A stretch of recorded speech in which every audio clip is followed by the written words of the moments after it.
সরকার সম্ভবত চাইছে একটা লম্বা সময় ধরে এই আইনি প্রক্রিয়া চলতে থাকুক, বিচারের মতো বিচার চলতে থাকুক, একটা দীর্ঘ সময় আওয়ামী লীগের শীর্ষস্থানীয় নেতৃবৃন্দের অনেকেই আদালতে দাঁড়ে দাঁড়িয়ে ঘুরতে শুধু হবে তাদের তাই নয়, হয়তো সরকার জামিনও দেবে না, কারাগারেই হয়তো এদেরকে বছরের পর বছর কাটাতে হবে যতদিন না তারা একটা সরকারের পরিবর্তন ঘটাতে পারবেন। কিন্তু এই সমীকরণের মধ্যে নিশ্চিতভাবে শেখ হাসিনার দেশে ফেরার ঘোষণাটাকে কিন্তু নিয়ে আসতে হবে। বাংলাদেশে আন্তর্জাতিক অপরাধ ট্রাইব্যুনাল শেখ হাসিনার আমলের একটা দীর্ঘ সময়ের তথ্যমন্ত্রী, এবং শেখ হাসিনা এবং তার মধ্যে যেই ফোনালাপটি এমনকি আন্তর্জাতিক অপরাধ ট্রাইব্যুনালে সাক্ষ্য হিসেবে জমা পড়েছিল, সেই ফোনালাপেও শেখ হাসিনা যাকে রণক্ষেত্রের সাথী বলে অভিহিত করেছেন সেই হাসানুল হক ইনু তার মামলার রায়ে একটা খুবই তাৎপর্যপূর্ণ ইঙ্গিত মিলেছে, সেটা বলতেই হবে। আন্তর্জাতিক অপরাধ ট্রাইব্যুনালে যে হরে দরে, কেজি দরে, পাইকারি দরে ফাঁসি দিয়ে দেওয়া চলবে না, সেই ইঙ্গিতটা সম্ভবত তারেক রহমান সরকারের কাছে আন্তর্জাতিক পক্ষগুলোর তরফে এত শক্তভাবে পৌঁছে গেছে যে হাসানুল হক ইনুর মামলাটা, যে মামলাটা সাজানোই হয়েছিল, হাসানুল হক ইনু যেহেতু ঢাকাতেই ছিলেন, আগস্ট মাসেই 2024-এর ধরা পড়েছিলেন, যিনি কিনা সর্বসময় মানে শেখ হাসিনা আমলের পুরোটা সময় জুড়ে জামায়াতে ইসলামী সহ জঙ্গি সংগঠনগুলোর বিষয়ে ভীষণ সক্রিয় সরব ছিলেন, সেই ব্যক্তির বিরুদ্ধে মামলাটা সাজানোই হয়েছিল। এই মামলায় দ্রুত ট্রাইব্যুনালের একটা বিচার এনে অনেকেই বলছিলেন 2026-এর 5ই আগস্টের বার্ষিকী পালনের আগেই তাকে মৃত্যুদণ্ড দিয়ে দেওয়ার জন্য। মানে আন্তর্জাতিক অপরাধ ট্রাইব্যুনালটা 2024-এর আগস্টের পর আইনে পরিবর্তন এনে যখন শেখ হাসিনা সরকারের বিচার শুরু হলো সেখানে, মানে যেই আদালতে 1971-এর যুদ্ধাপরাধের বিচার করেছিল শেখ হাসিনা সরকার, সেই একই আদালতে তখন থেকেই এটা একটা প্রচলিত ধারণা ছিল যে শেখ হাসিনা আমলের কিছু মন্ত্রী, শীর্ষস্থানীয় নেতা, এদেরকে ফাঁসিতে ঝোলানো জামায়াতে ইসলামীর একটা খুবই সুস্পষ্ট লক্ষ্য আন্তর্জাতিক অপরাধ ট্রাইব্যুনালেই শেখ হাসিনা সরকারের বিচারকে নিয়ে আসার পেছনে। এবং সেজন্যেই হাসানুল হক ইনুর মামলাটা, যে মামলায় তিনি একা অভিযুক্ত, কুষ্টিয়ায় 6 জনকে গুলি করে হত্যা করা হয়েছে, সেই অভিযোগ থেকে শুরু করে শেখ হাসিনার সাথে তিনি ফোনে কথা বলেছেন, 14 দলের সভায় গিয়ে 14 দলীয় জোটের একজন নেতা হিসেবে সেখানে যোগ দিয়েছেন থেকে শুরু করে উস্কানি, প্ররোচনা, ষড়যন্ত্র, হত্যা, সকল অভিযোগই আনা হয়েছিল হাসানুল হক ইনুর বিরুদ্ধে। কিন্তু আদালত একরকম বিস্মিত করে দিয়ে বলেছে 8টি অভিযোগ আনা হয়েছিল হাসানুল হক ইনুর বিরুদ্ধে, 5টি অভিযোগই প্রমাণ হয়নি, 3টি অভিযোগ প্রমাণ হয়েছে। এবং সেই 3টি অভিযোগেও আদালত মানে শেখ হাসিনার মামলা কিংবা আন্তর্জাতিক অপরাধ ট্রাইব্যুনালের মামলাগুলোতে দফায় যেমন দেখা যাচ্ছে মৃত্যুদণ্ড না দিয়ে ফেলে, যাবজ্জীবন কারাদণ্ড না দিয়ে ফেলে বলেছে 10 বছর তারা কারাদণ্ড দেওয়ার সিদ্ধান্ত নিয়েছে। হাসানুল হক ইনু, যিনি কিনা 2024-এর নির্বাচনে আওয়ামী লীগের পক্ষে সমর্থন নিয়ে দাঁড়িয়েছিলেন বটে জোটের প্রার্থী হয়ে, কিন্তু স্বতন্ত্র প্রার্থীর কাছে হেরে গেছিলেন, মানে মন্ত্রী তো ছিলেনই না 2024-এ, এমপিও ছিলেন না, তিনি যে কুষ্টিয়ার এসপিকে ফোন করে রীতিমতো তালিকা প্রস্তুত করে সেখানে কুষ্টিয়ায় নানা রকম আন্দোলন, দমন, নিপীড়ন এসবের ব্যবস্থা নিতে বলেছেন, এর কোনো সুনির্দিষ্ট প্রমাণ কিন্তু প্রসিকিউশন হাজির করতে পারে নাই, কিন্তু আদালত সেজন্যও ধরেন 10 বছরের কারাদণ্ড দিয়েছে। কাজেই এসবও উচ্চ আদালতে টিকবে কিনা সেটা বলা মুশকিল বটে, কিন্তু আদালতের কাছে যে ইঙ্গিত চলে গেছে যে হরে দরে সব অভিযোগ প্রমাণিত হয়ে গেছে, কাজেই মানবতা বিরোধী অপরাধ হিসেবেও এসব প্রমাণিত হয়ে গেছে, কাজেই দিয়ে দেন ফাঁসি, এই নির্দেশনা থেকে যে আদালত বেরিয়ে এসেছে এবং সেটা নিশ্চিতভাবেই সরকারের অতি উচ্চ উচ্চ পর্যায়ের নির্দেশনা ক্রমেই সেটা একরকম স্পষ্ট হয়েছে হাসানুল হক ইনুর মামলার রায় দেওয়ার মাধ্যমে। হাসানুল হক ইনু মামলার রায়কে প্রহসন বলছেন। তিনি বলছেন যে এই মামলার রায় দেওয়ার মাধ্যমে আদালত প্রমাণ করলো যে এটাকে একটা মঞ্চে পরিণত করা হয়েছে প্রহসনের বিচারের। তার স্ত্রী তিনি বলেছেন যে নিকৃষ্টতম অবিচার এবং ফরমায়েশি রায়।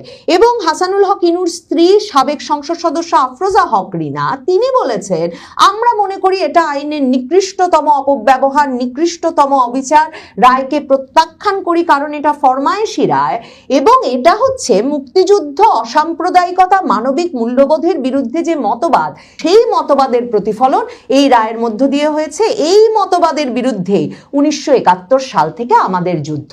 হাসানুল হক ইনুকে যেসব অভিযোগে 10 বছরের কারাদণ্ড দিয়েছে আদালত বলেছে প্রমাণ হয়েছে তার বিরুদ্ধে অভিযোগ, তার মধ্যে একটা হচ্ছে তিনি নাকি 14 দলীয় জোটের সভা করে জামায়াতে ইসলামীকে নিষিদ্ধ করার যে সিদ্ধান্ত সেই সিদ্ধান্তের পেছনে উস্কানি দিয়েছিলেন।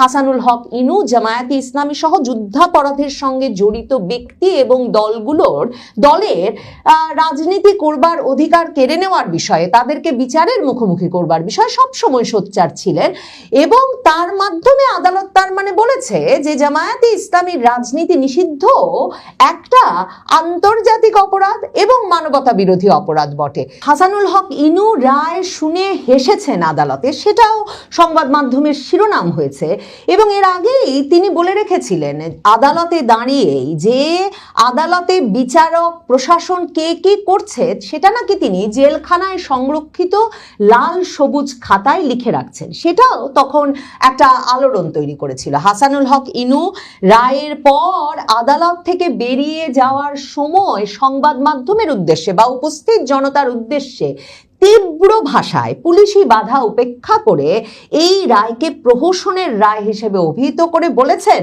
জিয়ার ছেলে যেমন তাকে প্রহসনের বিচারে কারাদণ্ড দিয়েছে ঠিক তেমনি ভাবে প্রেসিডেন্ট জিয়া 1976 সালে তাকে কারাদণ্ড দিয়েছিলেন। শুনে আসি হাসানুল হক ইনুর প্রতিক্রিয়া। 76 সালে জিয়ার আমলে আমাকে আরেকটা ফরমায়েশি রায় তার ছেলে তারেক রহমানের আমলে আরেকবার ফরমায়েশি রায়ে আমাকে সাজা দেওয়া হলো। আমি মনে করি আদালত রাজনৈতিক উৎপীড়নের মঞ্চে পরিণত হলো। প্রশাসনের এই আদালতের ফরমায়েশি রায়ের আমি নিন্দা করি। হাসানুল হক ইনুর বিরুদ্ধে এই মামলাটি হয়েছিল তাজুল ইসলামের আমলে। চিফ প্রসিকিউটর তাজুল ইসলাম ছিলেন আন্তর্জাতিক অপরাধ ট্রাইব্যুনালে যখন শেখ হাসিনার আমলে জামায়াত নেতাদের বিচার চলছিল, তখন জামায়াত নেতাদের মুখ্য আইনজীবীদের একজন। কাজেই তাজুল ইসলামকে চিফ প্রসিকিউটর করে যখন 2024 আগস্টের পর শেখ হাসিনা এবং তার সহকর্মীদের বিচারের জন্য আন্তর্জাতিক অপরাধ ট্রাইব্যুনাল পুনর্গঠিত হলো, তখন থেকেই আলাপটা ছিল যে এই আদালতটি মূলত সেই যুদ্ধাপরাধের বিচারের রায়ের প্রতিশোধ মঞ্চ হিসেবে ব্যবহৃত হতেই গঠিত হয়েছে। কিন্তু সম্ভবত আন্তর্জাতিক পক্ষগুলোকে কিছুতেই এটা বোঝানো যাচ্ছে না যে কি করে একটা সরকার পতনের আন্দোলনে কোনো সরকার যদি শক্তি প্রয়োগ করে থাকে এবং অতিরিক্ত বল প্রয়োগ করে থাকে, সেই বিচারটা যুদ্ধাপরাধের বিচারের জন্য গঠিত ট্রাইব্যুনালে সংগঠিত হতে পারে এবং কিভাবে সুনির্দিষ্ট প্রমাণ ছাড়া, কে কাকে গুলি চালিয়েছে, কোথায় কখন গুলি হয়েছে, কে কার নির্দেশে গুলি চালিয়েছে, এই পুরো বিষয়টি প্রতিষ্ঠা করা ছাড়া শুধুমাত্র রীতিমতো বয়ান পাল্টা বয়ান হাজির করে নানা রকম বিচ্ছিন্ন ফোন আলাপ, নানা রকম বিচ্ছিন্ন অভিযোগ হাজির করে ফাঁসির মতো গুরুতর শাস্তি এখানে দিয়ে দেওয়া যাচ্ছে।